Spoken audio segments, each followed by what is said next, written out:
अस्सलामुअलैकुम दोस्तों, मेरा नाम है उसामा ख़ान और आप देख रहे हैं यू खान स्टूडियो। दोस्तों, आज हम बात करेंगे इर्तुगरुल गाज़ी के 39वें एपिसोड की। उम्मीद है आपको ये एपिसोड बहुत पसंद आएगा। तो चलिए शुरू करते हैं। दोस्तों, जैसा कि आपने पिछले एपिसोड में देखा कि कैसे गुंदुगदू अपने बच्चे का सुनकर परेशान हो जाता है, इस एपिसोड में गुंदुगदू सलजान के खेमे में जाता है। सलजान वहाँ अपने झूठे आंसू बहा रही होती। गुंदुगदू सलजान को समझाता है कि ज़िंदगी मौत तो अल्लाह के हाथ में है, हमारे बस में कुछ नहीं, और फिर वाक़या तलब करता है तो सलजान अपने झूठा वाक़या गुंदुगदू को सुनाती है। गुंदुगदू सलजान की झूठी कहानियाँ सुनकर गुस्से में आ जाता है और कहता है कि अब मैं इन दोनों को नहीं छोड़ूंगा, और फिर दिल्ली ज़मीर के खेमे की तरफ रवाना हो जाता है। उधर ज़मीर भाई आइकिस को समझा रहे होते हैं कि एक दिन अल्लाह पाक सब बेहतर कर देगा। इतने में गुंदुगदू की आवाज़ आती है। गुंदुगदू पूछता है, क्या मैं अंदर आ सकता हूँ? ज़मीर भाई कहते हैं, जी हाँ, आ जाओ। गुंदुगदू खेमे में दाखिल होते ही कहता है, आइकिस मेरे बच्चे की कातिल, हमने तुम्हारा क्या बिगाड़ा था, बल्कि तुम्हारे हर पागलपने में हमने तुम्हारा साथ दिया था। और कहता है, तुम्हें इस सब की कीमत चुकानी होगी। फिर ज़मीर भाई गुस्से में कहते हैं, अदब सरदार ज़ादे अदब, जान चाहिए तो ले लो, आओ मेरी जान लो, मगर तुम्हारी साजिशी बीवी ने मेरी बेटी पर इल्ज़ाम लगाया है। इल्ज़ाम? तुम्हारी बेटी ने मेरे बच्चे का कत्ल किया है और तुम कह रहे हो कि मैं इल्ज़ाम लगा रहा हूँ, तुम्हें इसकी कीमत चुकानी होगी। और फिर गुंदुगदू वहाँ से वापस चला जाता है। और दूसरी जानिब सुलेमान शाह के हुक्म से हमज़ा और उसके साथी सलेबी किले के बाहर निगरानी कर रहे होते हैं। इतने में सलेबी सिपाही हमज़ा और उसके साथियों को देख लेते हैं और उन सबको मार देते हैं।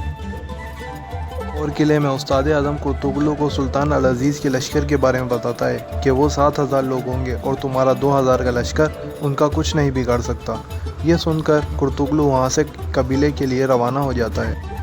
कुर्तुगलू कबीले पहुंचकर अलपरगू को सारी अशरफियाँ देता है और कहता है अब इन्हें इस्तेमाल करने का वक्त आ गया है। और फिर कुर्तुगलू वहाँ से सुलेमान शाह के खेमे में जाता है और सुलेमान शाह को अपनी झूठी कहानियाँ सुनाता है और कल के जिरगे में जाने के लिए सुलेमान शाह को आमादा करता है। और इसी दौरान सुलेमान शाह इर्तुगरुल को बुलाते हैं और वसीयत करते हैं, इस दुनिया फ़ानी में मेरे पास कुछ नहीं है, चंद एक हथियार और भेड़ों के। बेटे, अगर हम इस जंग में कामयाब हो जाएं तो तुम गोपची से शादी कर लेना, और मैं इस जंग में अगर शहीद हो गया तो मेरी वसीयत को तुम याद रख। ये बात सुनकर इर्तुगरुल बहुत परेशान हो जाते हैं, क्योंकि एक तरफ उसका प्यार है और दूसरी तरफ सुलेमान शाह की वसीयत। वो इसी कश्मकश में होते हैं कि दुआन वहाँ पहुँच जाता है और लैला का पैगाम इर्तुगरुल को देता है और कहता है, हलीमा सुल्तान अल अज़ीज़ के साथ शिकार सुराय पे गई है, जबकि इनका निकाह भी नहीं हुआ है।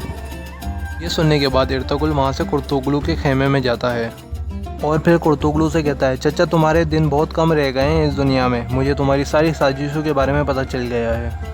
अब वो दिन ज़्यादा दूर नहीं जब मैं तुम्हारा सर अपने हाथों से कलम करूँगा।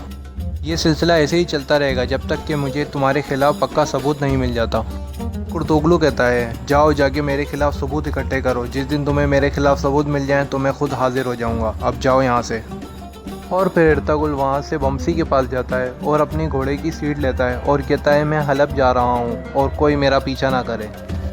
ये कहकर इर्तुगरुल वहाँ से हलब के लिए रवाना हो जाता है। और फिर बमसी और दुआन इर्तुगरुल के मना करने के बावजूद भी इर्तुगरुल के पीछे हलब के लिए रवाना हो जाते हैं।